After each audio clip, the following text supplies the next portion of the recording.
India और France का innovation road map 2030। अभी आपको पता है G7 समिट होगा, जिसका वेन्यू भी कहां पे है, फ्रांस में ही है। पर ये वाली मीटिंग कंडक्ट हुई है फ्रांस के नाइस शहर में। यहाँ पे एक नाइस सिटी है फ्रांस की, वहां पे मीटिंग कंडक्ट हुई है। प्राइम मिनिस्टर ऑफ इंडिया की विजिट रही वहां पे, तो कुछ इंपॉर्टेंट सेगमेंट्स के ऊपर इन्होंने बातचीत करी। आपको अगर ध्यान होगा लास्ट वीक का, तो 114 राफेल जेट्स के बारे में भी बात कर रहा था कि हम अपने जो डिफेंस कोऑपरेशन है उसको और ज्यादा स्ट्रेंथन करने जा रहे हैं। तो वैसे ही अभी क्या हुआ है, इंडिया और फ्रांस ने एक इनोवेशन रोड मैप को अडॉप्ट करा है 2030 के लिए, और एक डायलॉग भी कंडक्ट करा। मतलब जैसे फ्री ट्रेड एग्रीमेंट वगैरह आप सुनते हो, इकोनॉमिक सिक्योरिटी इंश्योर करने के लिए और कोऑपरेट करने के लिए, तो कुछ ऐसे डायलॉग्स भी यहाँ पे बातचीत में कंडक्ट करेंगे। अब सबसे पहले तो क्या क्या मेन मुद्दे रहे इस बायलेटरल मीट के, तो नंबर 1, इंडिया और यूरोपियन यूनियन का फ्री ट्रेड एग्रीमेंट। अब देखो, फ्रांस मेंबर है यूरोपियन यूनियन का, जिसमें टोटल कितनी कंट्रीज आती है, 27। अब फ्रांस को जब आप मैप के ऊपर देखोगे, तो पहले तो आपने हमेशा उसका जो ज्योग्राफिकल एस्पेक्ट है वो हमेशा ही देख लेना है। फ्रांस कैपिटल क्या आ गई, पेरिस। अभी जो मीट थी वो यहाँ पे थी, नाइस। एवियंस में जाके G7 का समिट कंडक्ट जब होगा तब होगा। अभी के लिए ये प्राइम मिनिस्टर ऑफ इंडिया की वहां पे विजिट थी। इसके बाद नीचे की तरफ आप देखोगे, स्पेन बॉर्डर करते हैं। ये पोर्तुगल, स्पेन, फ्रांस, ये सीक्वेंस में वैसे भी याद रह जाते हैं आपको जब आप इसको बार बार ऑब्जर्व करना शुरू करते हो। तो सबसे पहले तो यहाँ पे स्पेन के साथ बॉर्डर लगता है।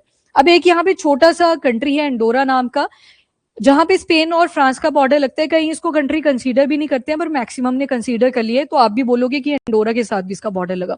देन इधर इटली आ जाएगा, इटालियन शू शेप में आपको ये कंट्री दिखाई देती है। और बिल्कुल ऊपर स्विट्जरलैंड। अब स्विट्जरलैंड आपसे पूछा जाए क्या यूरोपियन यूनियन का मेंबर है, आंसर आएगा नो। क्या ये नेटो का मेंबर है, आंसर आएगा नो। पीसफुल से है, टूरिज्म वगैरह पे ज्यादा डिपेंडेंट है, तो मतलब उन्हीं चीजों को ये मेंटेन करके रखना चाहते हैं। ना तो यूरोपियन यूनियन का मेंबर, ना ही नेटो का मेंबर। ऊपर की तरफ जाओगे, ये वाला पार्ट आ गया जर्मनी का, ये वाला लग्जमबर्ग, और ये वाली कंट्री आ जाएगी बेल्जियम। तो कुछ इंपॉर्टेंट सी ही कंट्रीज हैं जो कहीं ना कहीं फ्रांस को बॉर्डर करती हैं, और बार बार ये न्यूज में भी बनी रहती हैं। अब दूसरी तरफ एक अगर मैं डायरेक्शन ड्रॉ कर लूं, तो बिल्कुल इसका जो नॉर्थ वाला पार्ट या नॉर्थ वेस्ट का आधा सा पार्ट, वो सारा वाटर के साथ सराउंडेड है। और यहाँ पे एक इंपॉर्टेंट बे बनती है जिसका नाम है Bay of Biscay. Bay of Biscay के बाद जब आप मेडिटेरेनियन सी के साथ कौन कौन सी कंट्रीज बॉर्डर करती हैं, तो वहां पे मेडिटेरेनियन सी आता है। और मेडिटेरेनियन सी के कुछ ऑफशूट सीज भी यहाँ पे लोकेटेड है, जो कि अभी हम नहीं देखेंगे। तो ये सारा किसके साथ सराउंडेड है, फ्रांस के कौन से वाले पार्ट में, ईस्ट आ गया, ये साउथ आ गया, तो लगभग साउथ ईस्ट वाला पार्ट भी वाटर के साथ सराउंडेड है। और ये वाली सारी side Belgium, Luxembourg, Germany, Switzerland और इटली, ये लैंड बॉर्डर बनाती है अलोंग विद फ्रांस। तो अभी जो मीटिंग कंडक्ट हुई, ये रोड मैप जो 2030 का बना है, ये नाइस में कंडक्ट हुआ है। इससे पहले लास्ट ईयर भी नाइस सिटी न्यूज में थी। एक ओशिनोग्राफी को लेके मीटिंग होती है इंटरनेशनल लेवल पे, तो उसका जो कॉन्फ्रेंस था वो भी नाइस शहर में ही हुआ था, और फ्रांस को हेल्प करा था कोस्टा रिका ने। आया कुछ कुछ यार, वाइस चेयरमैन, तो वो को पायलट की तरह एक्ट कर रहे थे कि फ्रांस कंडक्ट कर रहा है, हम हेल्प करेंगे। तो नाइस जो सिटी है, काफी नाइस है। आप पिक्चर भी अगर नोटिस करा तो ऐसे स्काई को देख रहे थे। हमारे प्राइम मिनिस्टर ऑफ इंडिया जो है, प्राइम मिनिस्टर नरेंद्र मोदी, वो करते हैं ना ऐसी पिक्चर्स कैप्चर। जैसे इटली भी गए थे मेलोडी के साथ, तब भी समंदर को दिखा रहे थे। तो ये जस्ट एक कैप्चर है, पर नाइस को याद रखिएगा, नाइस व्यू। तो नाइस सिटी में ये रोड मैप कंडक्ट हुआ। ट्रांसलेट करते हैं, साइड में देखा नहीं होगा, वो पिक्चर के टाइम पे साइड कर दिए जाते हैं। उसके बाद इंडिया और फ्रांस की बायलैटरल मीट नंबर 1 तो वही है, इंडिया और यूरोपियन यूनियन का जो फ्री ट्रेड एग्रीमेंट साइन हुआ था, उसकी अर्ली इंप्लीमेंटेशन के ऊपर बात करेगी कि जल्दी से जल्दी अब इंप्लीमेंट कर दिया जाए। पर जब लास्ट टाइम आपने यूरोपियन यूनियन के साथ फ्री ट्रेड एग्रीमेंट को पढ़ा था, अगर किसी ने नहीं भी पढ़ा था, ये आएगा भी दोबारा से जब जनवरी मंथ में आप पहुंचोगे, तो वहां पे बोला गया था कि लगभग 6 महीना या फिर 1 साल लग सकता है आराम से इसको इंप्लीमेंट करते करते। तो जस्ट एक बात बोला गया कि हाँ, इसकी इंप्लीमेंटेशन जल्दी होनी चाहिए। Number 2 is special global strategic partnership. यहाँ पे कुछ इंपॉर्टेंट जो बॉडीज बनी होती है इंटरनेशनल लेवल पे, उनके बारे में बात करी गई। और कोई ट्रेडिशनल जो ज्वाइंट स्टेटमेंट है वो इस बार इशू नहीं करी गई है। मतलब जो पहले भी मीटिंग्स के दौरान बोला गया कुछ, वो यहाँ पे कंडक्ट नहीं हुआ है। मतलब फ्रेश है सब कुछ। अब आते हैं रोड मैप 2030 की तरफ, और एक कीवर्ड लिखा हुआ है इनोवेशन। इनोवेशन की जब बात करते हैं तो sustainable development goal number 9, industry, innovation and infrastructure. तो इनोवेशन की बात हुई है। तो ये रोड मैप के अंदर क्या क्या बोला गया, तो नंबर 1 तो वही इमर्जिंग टेक में जो सबसे ज्यादा लीड कर रहा है इस टाइम पे, दैट इज आर्टिफिशियल इंटेलिजेंस। तो आर्टिफिशियल इंटेलिजेंस को लेके बोला है एक joint India France AI working group बनना चाहिए, ताकि जो कोऑपरेशन है आर्टिफिशियल इंटेलिजेंस में वो भी एनहांस करी जा सके। Second is innovation ecosystem. लगभग 19 एग्रीमेंट साइन हुए हैं बिटवीन 2 कंट्रीज, ताकि दोनों ही कंट्रीज में जो इनोवेशन इकोसिस्टम है उसे और ज्यादा स्ट्रेंथन किया जा सके। ट्रेड एंड इकोनॉमिक पार्टनरशिप, यहां पे भी इंडिया और यूरोपियन यूनियन का फ्री ट्रेड एग्रीमेंट उसको इंप्लीमेंट करे, यही बोला। एंड सबसे इंपॉर्टेंट हाई लेवल मैकेनिज्म। अब यहाँ पे ट्रेड के ऊपर फोकस किया, बोला कि हमारा जो बायलेटरल ट्रेड है विद इन 5 years उसको हम डबल करके जाएंगे, पर डबल तो तब होगा ना अगर आपके पास बेटर पॉलिसी बनाने के लिए या सजेस्ट करने के लिए या फिर इंप्लीमेंट करने के लिए बढ़िया ऑफिशियल्स बैठे होंगे। तो उसी के लिए बोला एक हाई लेवल मैकेनिज्म होना चाहिए। फॉर एग्जाम्पल आपको कोई अपग्रेड्स करनी है in field of small and medium enterprises के लिए, तो उसके लिए एक ऐसा ऑफिशियल आपके पास हो जिनको इनके सारे इंटरेस्ट पता हो, कैसे इनको बूस्टन किया जा सकता है, मैन्युफैक्चरिंग कैसे बूस्ट करी जा सकती है एंड उसमें से आउटपुट कैसे और ज्यादा निकाली जा सकती है। Number 2 about railways and number 3 is about aviation sector. तो यहाँ पे हमारा जैसे आप डायरेक्टरेट ऑफ कौन सी बॉडी थी, हाँ DGCA, directorate general of civil aviation, तो ये जो बॉडी रहती है हमारी, तो इनके कुछ ना कुछ कोऑपरेशंस मिलेंगे आपको। लास्ट ईयर आपको याद होगा अहमदाबाद में भी एक इंसिडेंट हुआ था, वहां पे जो एयरलाइन थी वो क्रैश कर गई थी, तो उसके बाद से तो ज्यादा रेगुलेशन रखी जा रही है। तो जिस भी कंट्री के साथ हम मीटअप करते हैं वहां पे इन बॉडीज के बारे में बात करी जाती है। इकोनॉमिक सिक्योरिटी, तो क्रिटिकल मिनरल तो देखो सभी ही मीटिंग्स का एक की पॉइंट है, इसको आप लिखते टाइम स्किप भी नहीं कर सकते। जो भी कंट्री अभी तक आपने पढ़ी, वेनेजुएला आपने देखा, इसके अलावा और भी फॉरेन मिनिस्ट्रियल मीट्स रही, तो वहां पे भी किसके बारे में बात करी गई है, क्रिटिकल मिनरल, और मेन फोकस वही है सप्लाई चेन के ऊपर, क्योंकि लगभग हर कंट्री को चाहिए ये। और डिस्कशंस किस किस के बारे में हुई, तो ग्लोबल इशू जो भी इस टाइम पे चल रहे हैं, जैसे कि वेस्ट एशिया का कॉन्फ्लिक्ट आपने देखा, ये ईरान और जो आपका अरब नेशंस हैं इनके साथ जो कॉन्फ्लिक्ट चला है, देन यूएस भी उसमें इन्वॉल्व है, इसराइल इन्वॉल्व है।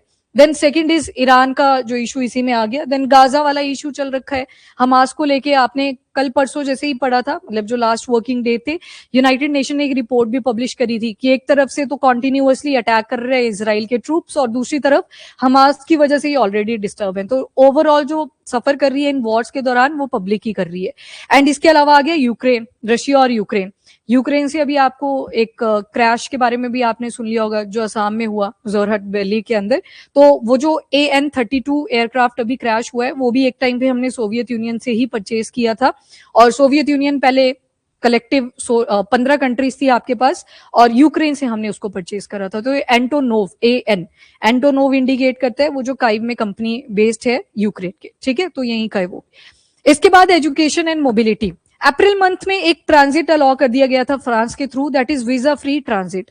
ट्रांजिट मतलब ट्रांजिशन के साथ, इसको याद रखना, आपने किसी दूसरी कंट्री में जाना है, फॉर एग्जांपल न्यूयॉर्क, ऐसे अज्यूम कर लेते हैं, आप गए इंडिया से पहले फ्रांस में उसने फ्लाइट ने रुकना था, उसके बाद फ्रांस से जाना था टुवर्ड न्यूयॉर्क, बीच में आपको रुकना पड़ा, शायद वेटिंग आवर्स ज्यादा हो सकते हैं, तो आपको ना एक ट्रांजिट भी कैरी करना पड़ता था कि उस कंट्री के रूल्स एंड रेगुलेशन के हिसाब से हमारी पॉकेट के अंदर एक ट्रांजिट भी होना चाहिए, जो कि अब वीजा फ्री ट्रांजिट बोल दिया है कि अगर आपको वहां पे वेट भी करना है ट्रांजिट पीरियड के दौरान, आप आराम से कर सकते हो, तो उसके डॉक्यूमेंटेशन की कोई जरूरत अब नहीं है।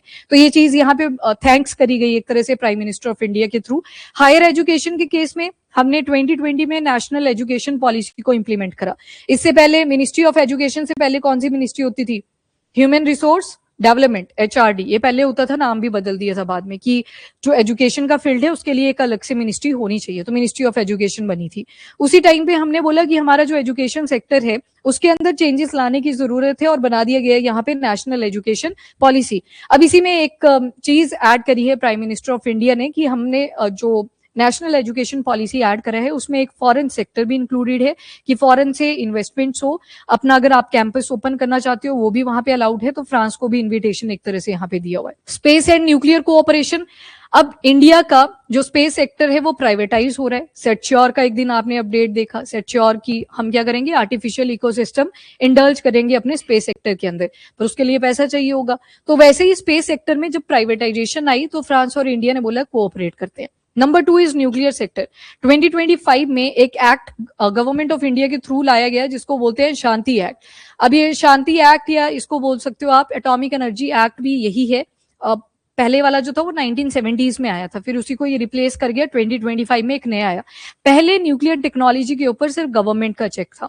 जब ये शांति एक्ट आता है 2025 में, तो इसमें अब प्राइवेट कंपनीज को भी अलाउ कर दिया है, पर जो डिसीजन मेकिंग रहेगी अभी भी वो किसकी है, गवर्नमेंट की है। तो यहाँ पे रेशियोज कुछ आप ऐसे जब भी सुनो ना 51:49% के, तो इसका मतलब होता है माइनॉरिटी इक्विटी। माइनॉरिटी इक्विटी में क्या शेयर तो दोनों का है, गवर्नमेंट का भी और प्राइवेट सेक्टर का भी, पर जो मेन शेयर रहेगी वो किसकी रहेगी, गवर्नमेंट सेक्टर की। ठीक है, तो प्राइवेट कंपनीज को इंक्लूड कर दिया गया है न्यूक्लियर टेक्नोलॉजी के फील्ड में एज पर sustainable harnessing and advancement of nuclear energy for transforming India act 2025। ये न्यूक्लियर सेक्टर के लिए है। अब जो फ्रांस की न्यूक्लियर कंपनीज हैं वो भी शायद यहाँ पे पार्टिसिपेट करेंगी इसी एक्ट के तहत, क्योंकि प्राइवेट कंपनीज बोल दी तो इन्वेस्टमेंट तो अट्रैक्ट होगी। जब शांति एक्ट आया था इंडिया में, यूएस भी एक्टिवेट हो गया था कि हमारा भी पोटेंशियल है अब कि हम भी उस तरफ को इंडल्ज हो। तो इंडिया का जो न्यूक्लियर सेक्टर प्रोजेक्ट रहेगा वहां पे शायद फ्रांस की जो न्यूक्लियर कंपनीज है वो ऐड होंगी, ज्वाइंट वेंचर्स होंगे इंडिया के प्राइवेट सेक्टर कंपनीज के साथ। कन्वेंशनल और स्मॉल मॉड्यूलर रिएक्टर दोनों ही फॉर्म्स के ऊपर हम फोकस कर रहे हैं। इंडिया अभी के लिए आपको ध्यान हो तो माइक्रो रिएक्टर्स के ऊपर ज्यादा फोकस नहीं कर रहा है, यहाँ पे कर रहा है स्मॉल मॉड्यूलर रिएक्टर्स के ऊपर। वो माइक्रो रिएक्टर है, आपको ये ट्रक के ऊपर एक रिएक्टर दिखाई दे रहा है, मतलब एक जगह से दूसरी जगह पे आप चीजों को कैरी कर सकते हो। इन शॉर्ट न्यूक्लियर रिएक्टर को एक जगह से दूसरी जगह पे कैरी कर सकते हो। फॉर एग्जाम्पल एक ऐसी सिचुएशन बनी कि इलेक्ट्रिसिटी सेंटर वाले पार्ट में नहीं थी, यूपी वाले पार्ट में, ऐसे अज्यूम कर ले, चलो यहाँ पे तो नरोरा है, एक और जगह ले लेते हैं, ऊपर आ जाते हैं थोड़ा सा, हिमाचल वाले पार्ट में आ जाते हैं। एक टाइम पे ऐसा हुआ कि इलेक्ट्रिसिटी की सप्लाई नहीं रही, अगर आपके पास माइक्रो रिएक्टर होगा तो आप यहाँ से जाओगे और इस रीजन पे पहुंचोगे और इनको इलेक्ट्रिसिटी सप्लाई कर सकते हो। तो मतलब माइक्रो रिएक्टर में एनर्जी बेशक कम प्रोड्यूस करी जाती है, पर आप एक जगह से दूसरी जगह पे अपने रिएक्टर को लेके जा सकते हो। तो वो कितनी रहती है, 1 मेगावाट टू 20 मेगावाट। अब 20 मेगावाट के थोड़े से ज्यादा हम जब जाए अप टू 300 मेगावाट, तो उस केस में आ जाते हैं स्मॉल मॉड्यूलर रिएक्टर। लगभग जितने भी डेवलप नेशंस हैं या डेवलपिंग कंट्रीज लाइक इंडिया, वो इसी के ऊपर आज के टाइम पे सबसे ज्यादा फोकस कर रहे हैं। एज पर योर डिमांड और स्पेस के हिसाब से आपको कितनी रिक्वायरमेंट है, इसमें नए नए मॉड्यूल्स ऐड करे जा सकते हैं। अभी के लिए इसकी एनर्जी पोटेंशियल कितना है, तो 20 मेगावाट टू 300 मेगावाट का।